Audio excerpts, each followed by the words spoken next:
Good morning, everybody. Good morning, good morning. Monday morning. Kids going back to school. And so are we. How's everybody been doing? Everyone have a good weekend? That's good. Good. So this class, Aussie US dollar daily chart. It's going to be broken into 7 sessions. And we're going to be continuing where we left off last year. August 27, 2019 was the when we did session 9 of 9. So if you guys didn't get a chance to look at those previous sessions that we did, you should definitely have a look, okay? Because it's there for you right here. Aussie US dollar daily chart archive. Click there and all the sessions are there. Okay, all the way to the last one right here. All right, so you can review them and see what we did up until this point. Okay, here's the new class that we're starting, Aussie US dollar daily chart. Okay, so we've got some submissions that we're going to be looking at. Some homework submissions from you guys. And today, like we do every once in a while, we're going to do the chart together. That way we can observe price action together and go step by step. It'll be a good introduction to the class, get everybody up to speed with how we do things. So this is the chart where we left off last year, okay? So I want to double check and just see how everything looks on this page. Yeah, it looks pretty decent. Okay. There. You guys should see everything now. Okay. Good morning, Devon. Okay, so here we are.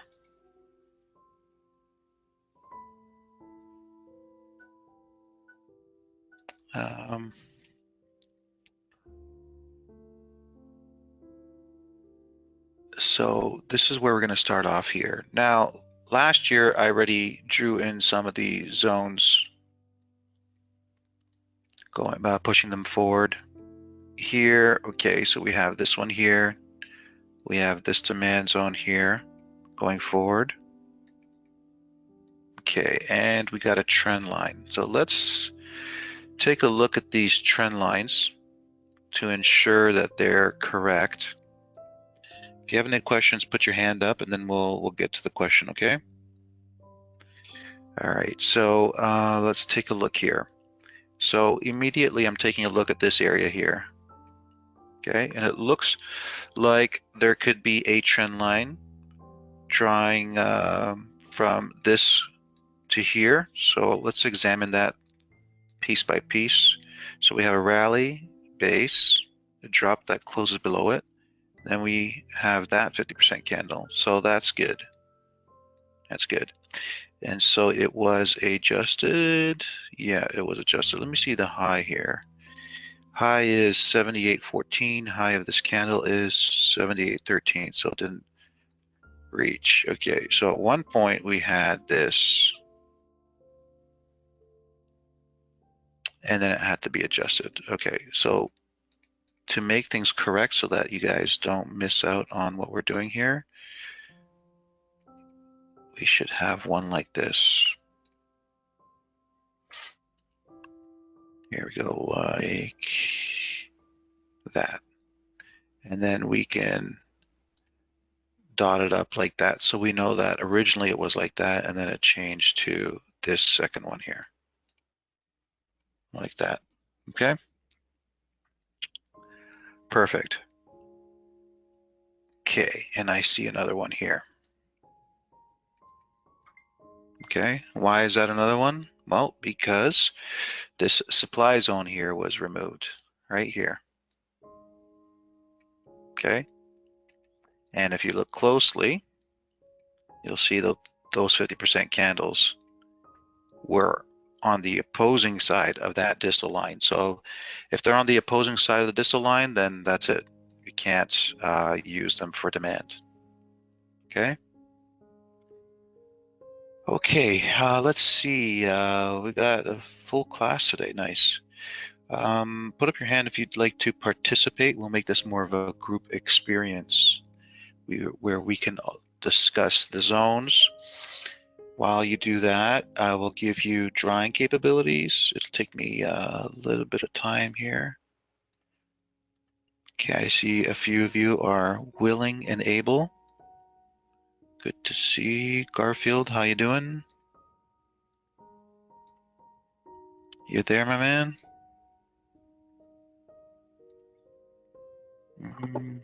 There you are. Hello. Hey, how are you? Hey, good.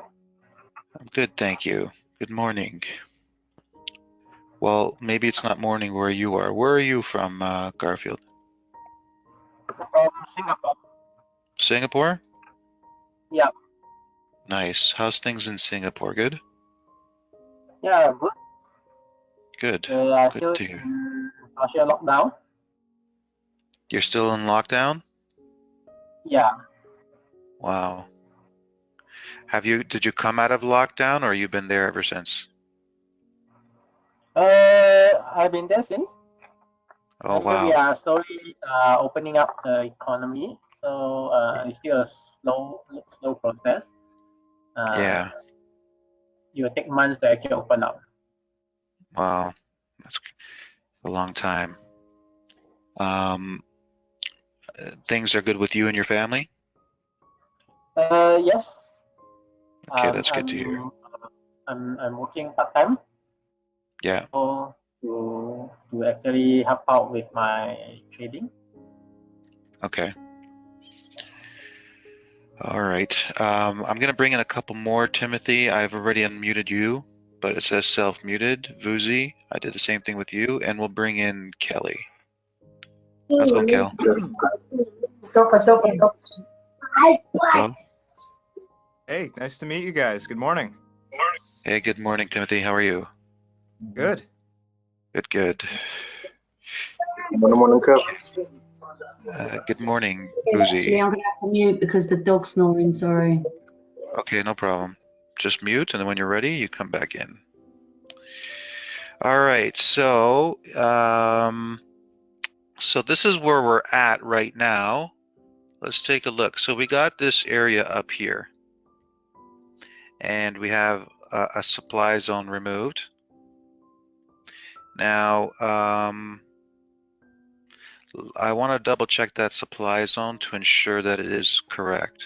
Okay, it comes back to here. So let me just zoom that in now.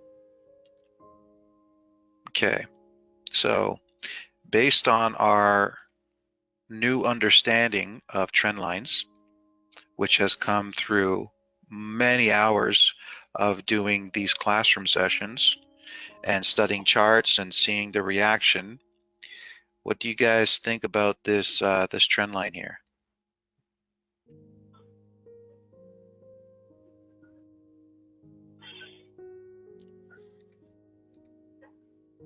No, it's not good. Not good. Yeah, it's not good. It's not good. Vuzi, can you mute your mic, please? Thanks. And then when you want to come in, all you have to do is unmute. Yeah, because we have this rally base drop base, right? And that used to be okay for a trend line, but after many hours of studying charts, we've come to determine that this is no good. Okay, so if you go through the past sessions that we've done in level 1, and even those students in level 2, if you go through the sessions that we've done, you'll see firsthand what it took to come to realize that trend lines, the rules that we had for trend lines, had to be adjusted.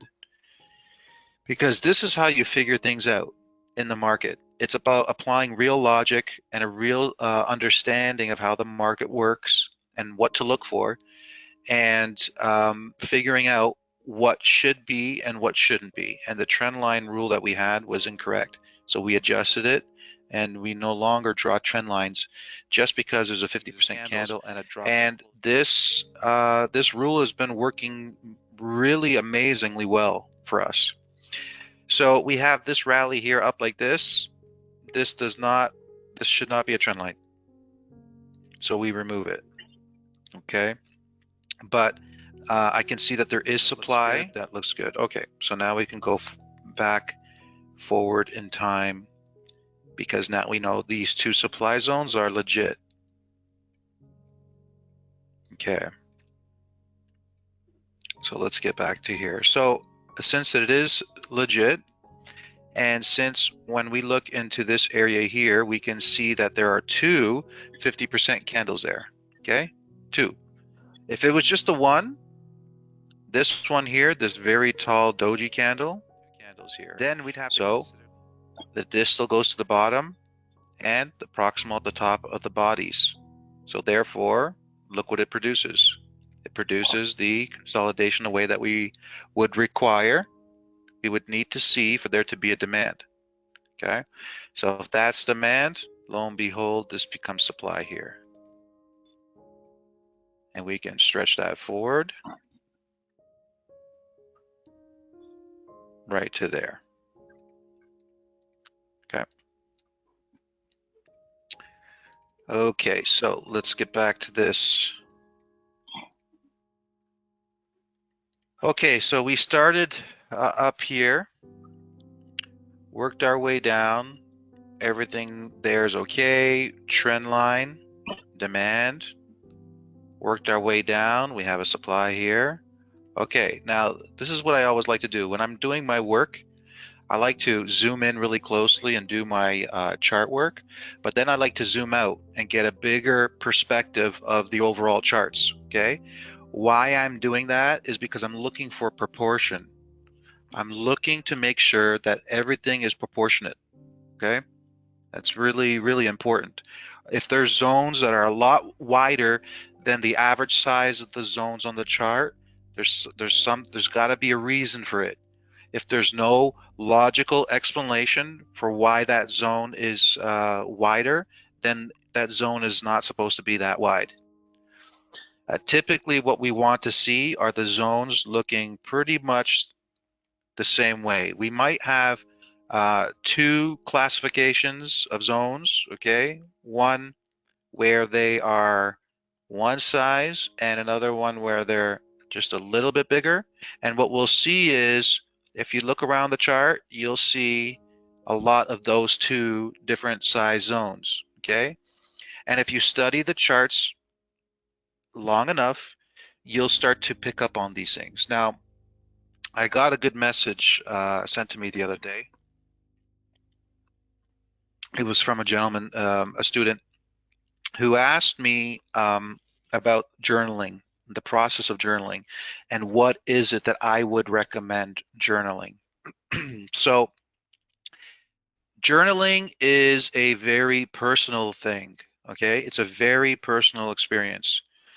If you want to learn more about journaling, there's information out there. I've done journal entries in regards to journaling. I've talked about journaling in previous classroom sessions, but journaling is a very personal experience. So it's just like if you were to go and buy yourself a journal and buy yourself a nice fountain pen and take time to, open up your book and start jotting down your thoughts, the last thing you'd be asking is for my opinion on what you should journal, because It's all about you and your personal experience. Okay? You journal what you want to journal. You know, if you're going to journal about, you know, your life, you can journal about how you felt in the morning, what you ate for breakfast, what you did afterwards, what thoughts came into your mind. Did you watch anything on TV? What did you think about it? Are you reading any books lately? Are you going to start reading any books? Are you exercising? Are you eating healthy? Why aren't you eating healthy? What's stopping you from doing the things that you want to do? Have a conversation with yourself. That's what journaling is all about. And through that process of doing that, you'll fine tune what it is that you like to write about. Okay? Same thing goes for journaling about the markets. You want to have a relationship with the markets, because the more of a relationship you build with the markets, the more the markets will reveal information to you. Okay? That's the same reason why you want to journal. You want to keep a journal because you want to have a relationship with yourself and your thoughts. Because, you know, it's way too easy to go through a day without, you know, listening to yourself and having a conversation with yourself. We're so bombarded by cell phones and technology and advertisements and work and paying bills and thinking about chores and watching TV, listening to songs, listening to the radio, that you're never by yourself just thinking. And so if you start journaling, you'll realize just how important having that conversation with yourself is, you know, at least once a day. I like to do it once a day. I haven't done it for a few weeks now, but I have to catch up on my entries. But once a day is what I like to do. You find that one specific time in the day, and that's what you work on. So, you know, I'll give you an example of what I would journal. You know, in my early stages of trading, is I would examine a chart, and this is what we talk about in these classroom sessions. Every time I mention things to you, it's things that I'm pointing out that are important. So if you're going to journal, what I would do is at the end of each class, once I post the class into the school library, what I would do if I was you is I would open up the journal, write the date, the session of the class, the class name, and say, this is what we discovered today. These are the things that he pointed out. I noticed that every time every time there was a thicker zone, there were one or two candles within the base. Every time it was a thinner zone, it was a one single doji candle. Or 3 instances where it was a thinner zone, it was a one single candle doji. But the other 2 times where it was a thinner zone, and then you write, what do you see? It's through your eyes. Remember, you are teaching yourself in this process. I point things out to you, but in the process of you journaling and writing what you see, you are learning. Because when you take the time out to actually observe and draw it and write it down, you're actually teaching yourself. You're actually making your mind focus on things that you would have never focused on. And just by watching one of these classroom sessions, you're not learning. Okay? That's one thing you should get. Watching, you know, I get students sometimes, they write to me and they say, hey, I watched all the videos, I'm good to go. No, watching is nothing. Okay? Watching is 5% of your learning. Watching a classroom session, watching a video lesson is 5% of your learning. I'm just giving you knowledge. I'm just telling you knowledge, but you're not absorbing it. You're not learning it. All right? That's guaranteed. I'm telling you right now, you're not. What you need to do is watch it over and journal and write and draw and go through the process of realizing what you're seeing. Okay? That's extremely important.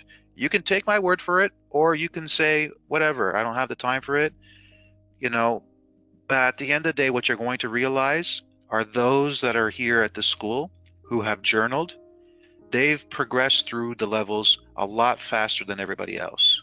So if you think you don't have time for journaling, well, wait until you see how long it takes you to get to level 3. Okay, and then they'll talk about how much time you're wasting. You know, you could get to level 3 within 6-7 months. All right, if you really devote yourself to learning. Otherwise, if you can't find the half an hour at least every day to journal, you know, from the classroom sessions, then forget about it. It's going to take you a lot longer. So it's up to you what you want to do. Okay. So I like to zoom out. I like to look at the zones, and I see that, you know, some are thicker and then some are thinner. And then I like to compare the work that I've done with the rest of the zones. And if I see that they are not the same size, then I adjust them. See, I look at this one up here and I say, no, that one has to be adjusted. This one has to be full size from top to bottom. Now, the only reason why this one up here isn't is because it's down to the next 50% candle, which is here. Okay. Now you see how price responded to exactly this zone here. Okay. Because the rules were not created out of thin air. The rules were created after a long time studying the markets to determine how the rules should be. The markets were the ones that told me how the rules should be. And when you see a situation like this, respecting this area, and you break down the logic behind it, once you understand the logic of why it's like that, then you can apply the logic to any situation. And that's exactly what we've done here. You know, after discovering the logic behind why we draw it, when you start drawing it the same way, using the same logic everywhere else in the chart, you start to realize just how accurate the rules are. Okay, and again, it's not because we made up the rules, it's because the market taught us the rules. And there's nothing more powerful than that. No human being in the world can create rules that are more powerful than the rules that the market teaches you. Okay. Let's go to another trend line like this. Everybody back? Show of hands if you're back, so I know. We're a little bit early, but probably you're all there waiting. Yeah, the vast majority of us. Okay, I'll wait a little bit longer. I guess we can go to your questions though. Who is up for a question? Let me see here.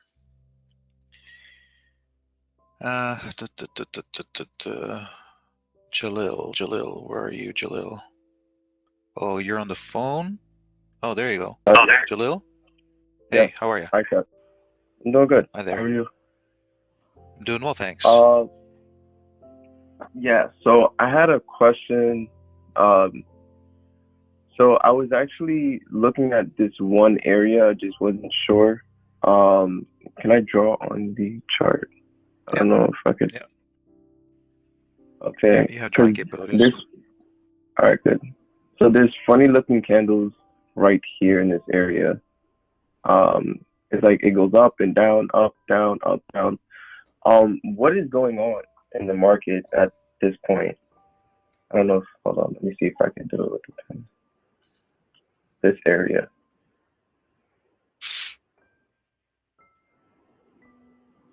Like, was there something special or something that should be recognized in this area? Yeah, that's price reacting to a higher time frame demand zone. Okay. That's what it looks like. Okay. So think about it. Think about it logically, okay? Yeah.